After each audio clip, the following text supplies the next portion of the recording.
Okay, what are we thinking? Possibilities. Rejection of authority? Yeah. Okay, not by authority.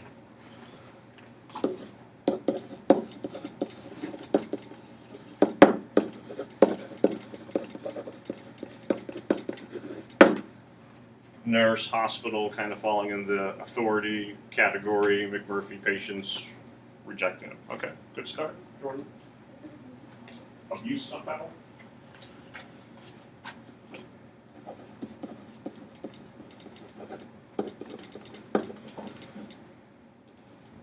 Okay. Nurse and hospital being power. Olivia?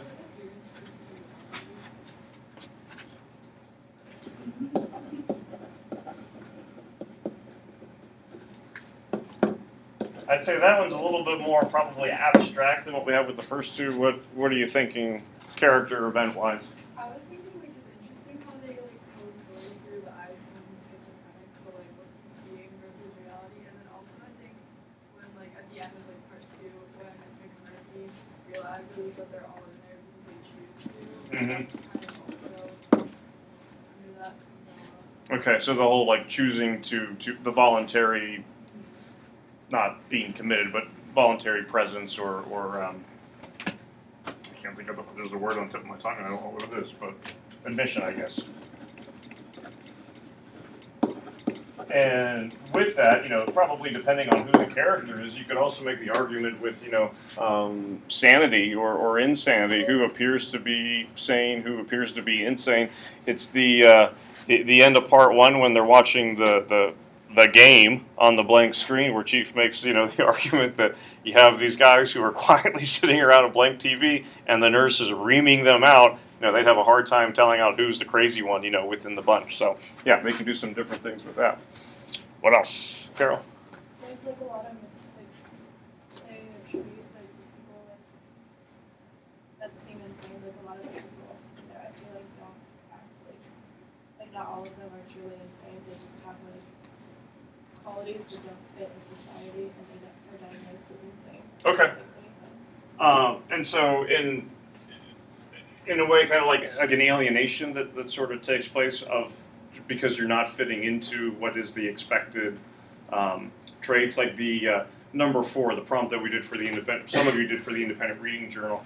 Characters who are alienated. What does that reveal about the cultural, societal assumptions and values? That would be one that would certainly kind of work in with this particular text. So the idea of alienation.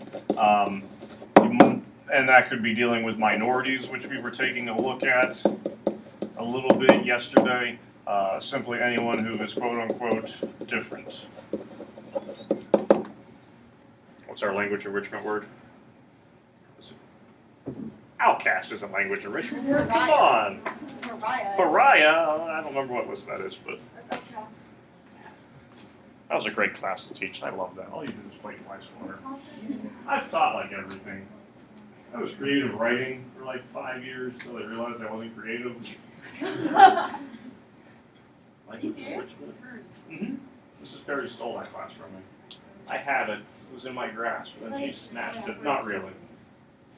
I did teach it, but when I got argumentation added to the schedule, the stuff had to get moved around. That's when I lost creative writing. Okay, so it's not that you're not creative. That's debatable. But. What else? Or anything else? These are good. And there's not like a special one that I'm waiting for as to why can't you get the obvious one. These are all spectacular. Conformity versus individuality. Okay, that would be a good one.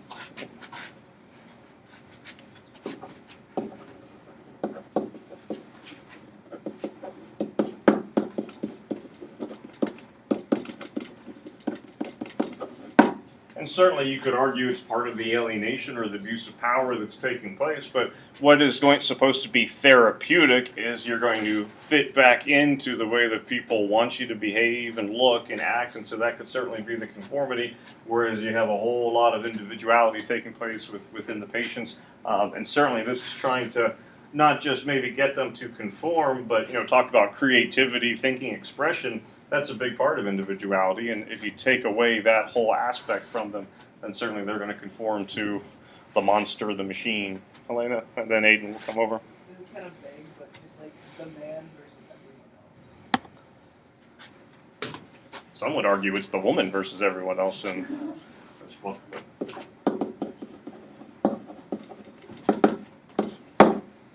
You said everyone else. Yeah. That can be more broadly applied. Sure. Yeah. We like vague. Forces us to be creative. I said the importance of change and improvement is like. Importance of change. Okay. Or like the importance of change and then also.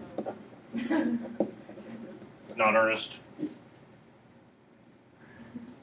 It's like change versus saying the same because like this magic doesn't make any change, but Murphy and other issues are changing. And in some ways, I mean, and this is kind of the conundrum that takes place. I think a lot of them don't want to change so far as maybe surroundings, environment. They don't want to leave. You feel, even though it might not be a good place for them to be, there's comfort or maybe safety that are there. If they do change, in some ways, they might end up conforming and losing their individuality, but they could certainly change not who they are, but their thought process, and that could be therapeutic in different ways. So, certainly depending on the kind of change that takes place, could be good or bad. Anything else? Those are all good, like where we're going. I said separation from society. It's like when Murphy comes in, like they don't even know how to laugh anymore. Yeah. Like they're not, it's almost as if they're not human. And he's an actual human who's coming in. He laughs, he swears, he talks. He wears whales on his boxer shorts, which is surprising. I forget what you said. Separation. From society. Okay, thanks.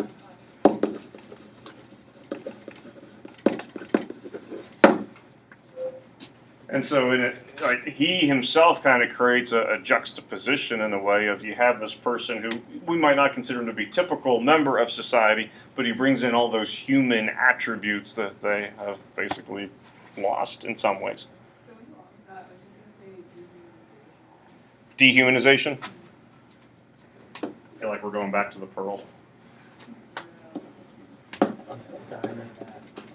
Actually, like That is my greatest gift to you, Luke. Thank you. You did not read it. I meant more That's like my second greatest gift to you. myself. The pearl. I think I was the only one that actually liked it. Yeah, you probably are. like everything we did with it.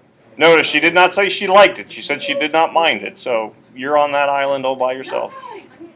You and Juana and Coyotito. What was your favorite? I do like saying the name Juan Tomas. It just Juan Tomas. What was what? Favorite? Favorite book that you read, like you taught. Invisible Man. That's above Carol's head. Should they ever fall on her, it'll give her concussion. Hopefully it does not happen. In the Kent State academic calendar that all students get, there is a girl reading Invisible Man out on the campus. Willingly? Yep, absolutely. Mr. King, I never heard of it. You will. I've heard many here. Yeah, we'll do that one this year. All right, now, so, and you don't have to say this would definitely tie in with, the importance of change or separation from society, although we might start to make those connections with it a little bit. But in relation to them, or just things that you were taking note of, what do we have when it comes to now devices? What did you notice? And it's not that you have to go on page 64. There is this quote. When we do the rhetorical analysis, TWA, and we'll certainly talk about it, certainly more detail as it gets closer, it's not going to be a passage. It will be a prompt, and basically, here's an argument. Now, how does Kesey support it throughout his book? That doesn't mean you have to quote things, but you'd still be able to call attention to specific details and explain how imagery or something like that is getting utilized. But just, generally speaking, what are things that you took note of, Michelle? There was Similes? I know I said I wouldn't, you have to tell us page numbers, but do you remember any specific ones coming up? or ideas or?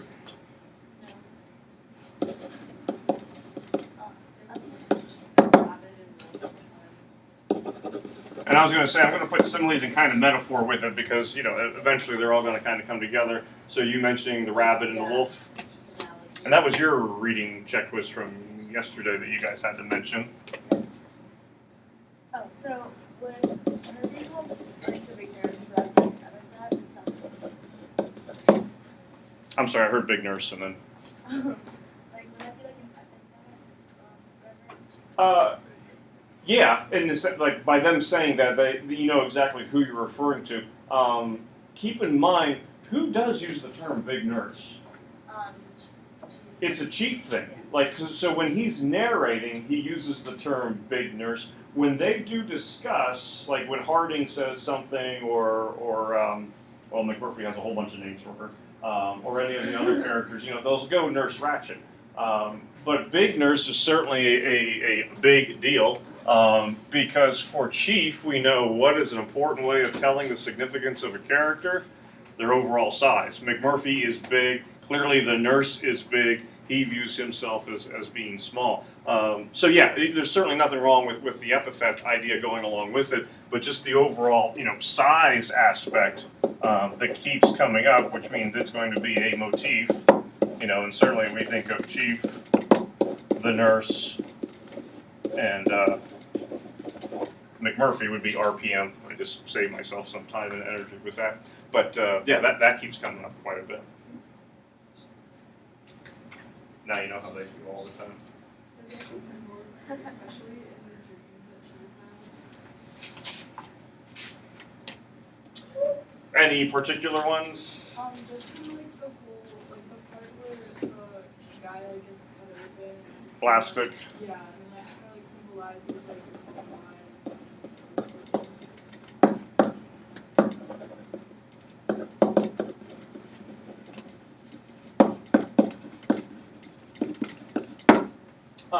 And so yeah, you mentioning certainly the idea about the combine going along with that. I think something that could certainly play off of this, not just in the symbolism way, but within that dream, the combine, the floor opens up, you see all the mechanisms that are taking place, plastics upside down, like on this meat hook essentially getting ripped open. There's a ton of mechanical imagery that's also taking place throughout the course of the whole entire book. So that could kind of be a little bit of an offshoot of that as well.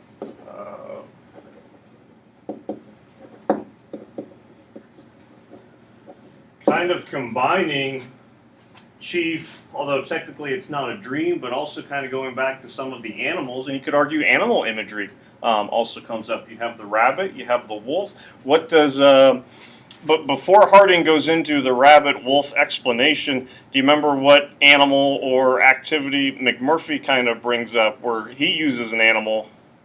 He calls it the pecking party, where you're basically, just pecking away at each other. So, that would even be a possibility to kind of throw in here. You can kind of combine all of those things.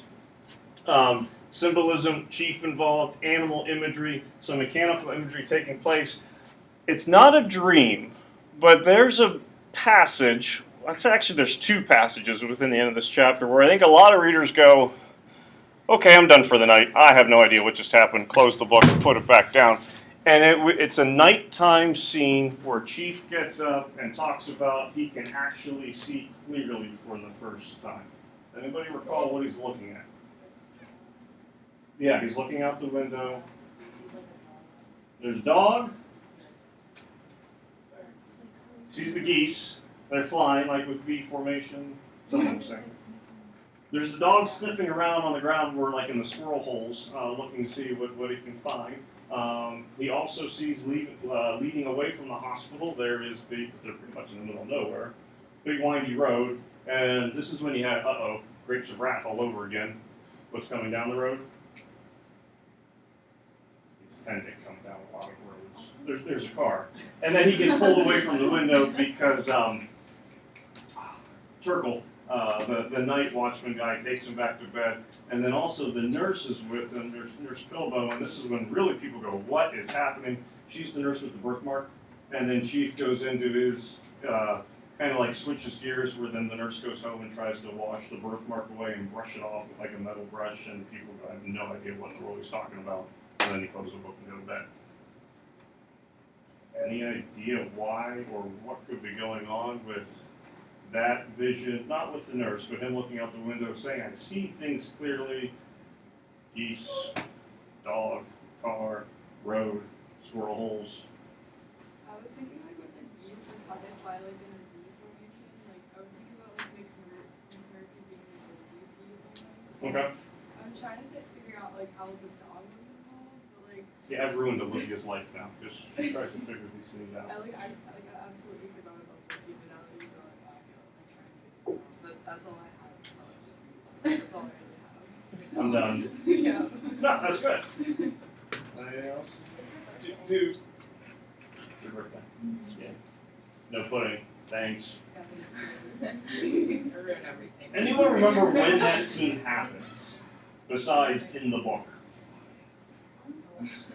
Like, and meaning, like, again, not page numbers, but like in comparison to other events, anyone recall when he has that vision?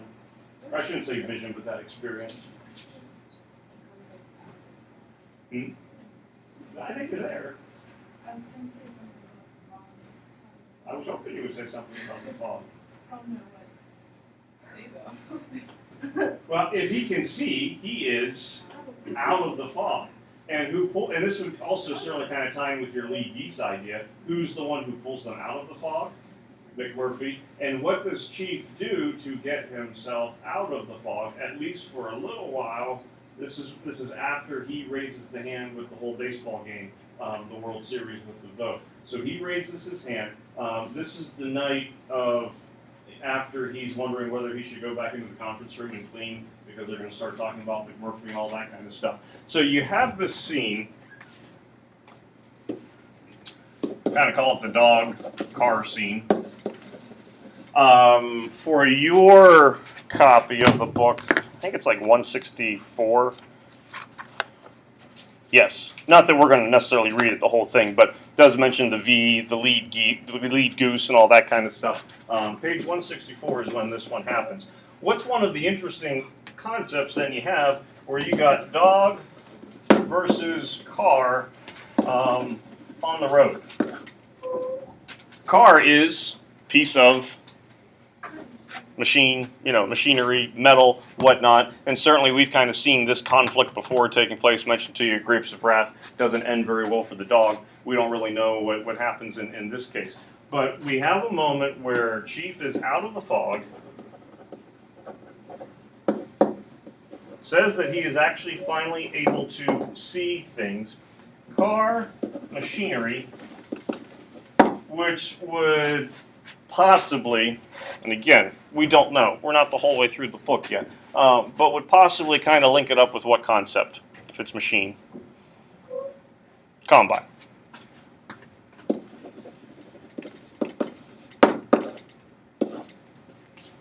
Think about the dog sniffing around. I was thinking maybe the dog like symbolizes the patience and like how they're starting to like almost have like an awakening because like they said the dog isn't supposed to sniff in a hole and like the combine doesn't want the patients to like realize a lot of stuff like kind of become awake to the whole situation. And then so like when the card hits the dog, it's kind of like If it hits the dog, at least we'll say. it's kind of symbolizing like society and like the government's trying to put people down who want to go outside what they believe, like express their. And would certainly go back to alienation, conformity, separation from society. We had a lot of things mentioning all that stuff. Told you that was on page 164, 165. They go into detail about that. Listen to this passage later on in the book, about 30 pages later. Chief's talking, so in your eyes, Chief. I dropped back till I was walking beside McMurphy, and I wanted to tell him not to fret about it, that nothing could be done, because I could see that there was some thought he was worrying over in his mind. This is after Cheswick has drowned. Okay, so things were looking up, and now things are kind of going back down. Michelle, you mentioned simile, because I could see that there was some thought he was worrying over in his mind, like a dog worries at a hole where he don't know what's down. One voice saying, "Dog, that hole is none of your affair. It's too big and too black and there's a squirrel over the place that says bears or something just as bad. And some other voice coming like a sharp whisper out of the way back in the street, not a smart voice, nothing cagey about it, saying, sick 'em, dog, sick 'em.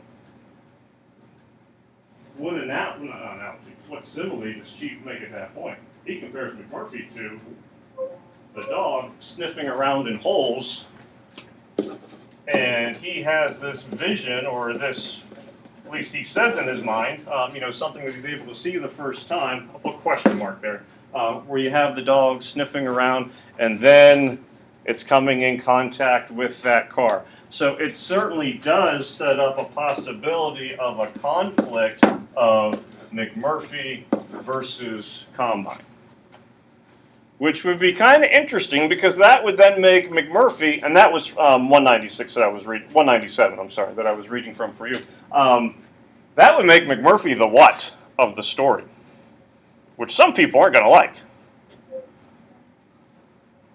But if he's the one who's going to like bear the burden and take on the Combine, he's the hero. And protagonist, you certainly could argue as well. I think some folks will kind of do battle with, is Chief the protagonist? Is McMurphy the protagonist? I think it's fair to say McMurphy's the protagonist. Chief's the one who's just kind of providing the story for him. But most of the story deals around McMurphy. That would make him the hero.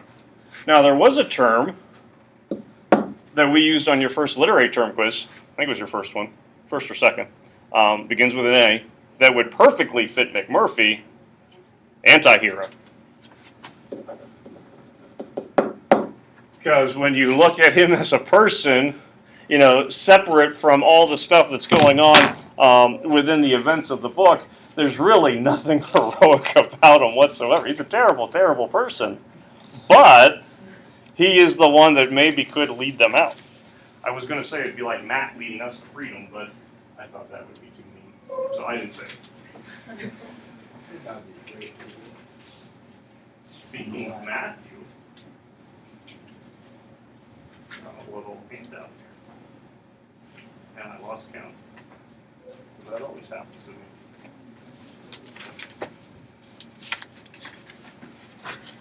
Oh.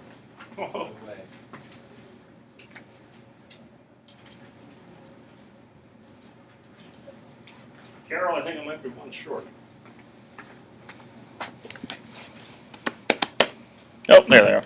I knew I had more.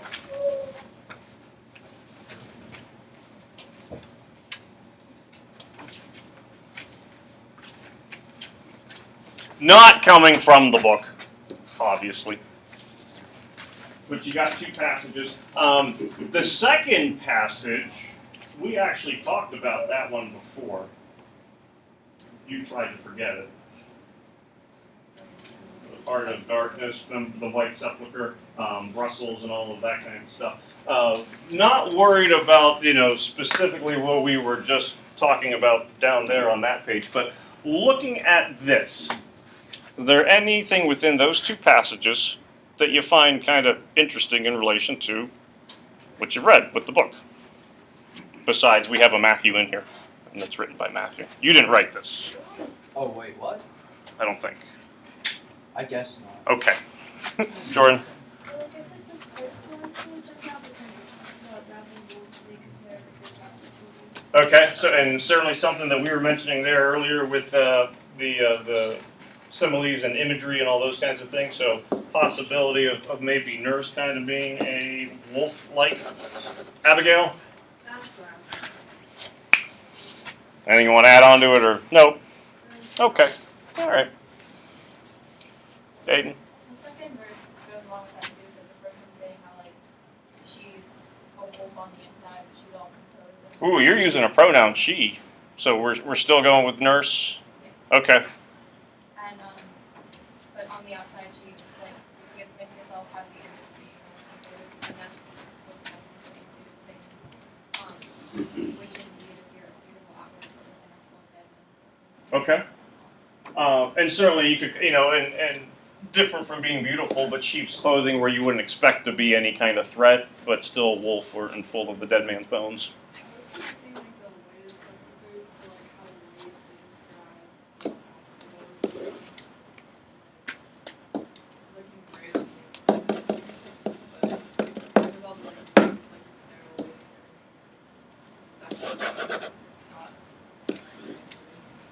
And literally, what do we have so far as dead people within that hospital? We got 3 that we know of.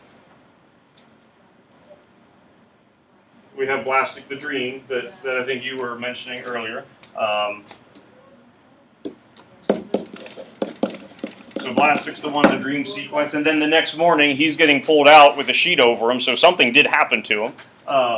We have referenced what when McMurphy, the passage about when McMurphy is getting compared to the dog. Whose death did we just have before? Yeah, Cheswick. And then there's another person who's not on their floor, but he's the one upstairs. Remember Jordan? Roller the Squaller. He's the one who bleeds out on the toilet. So you certainly do have at least 3 examples there, and probably chances are there's other folks. Not dead, but who's another person who's pretty much immobilized and you could certainly argue not living?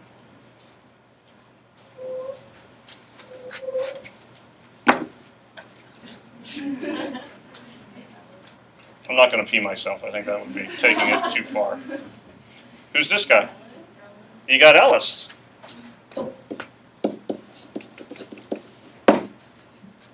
What's the shape of Ellis? He's kind of like in a crucifixion position. What else do you, and why is he probably like that? Like from the medical standpoint, what has probably put him in that state? Where he can't think, can't really move. Probably like all the surgeries and the shock therapy and all that. Probably, yeah, I would say most of it would be the shock shop. What's the table that they put them on in there? It's shaped like a cross. So you have the potential that what could be kind of going on here so far as rhetorical device.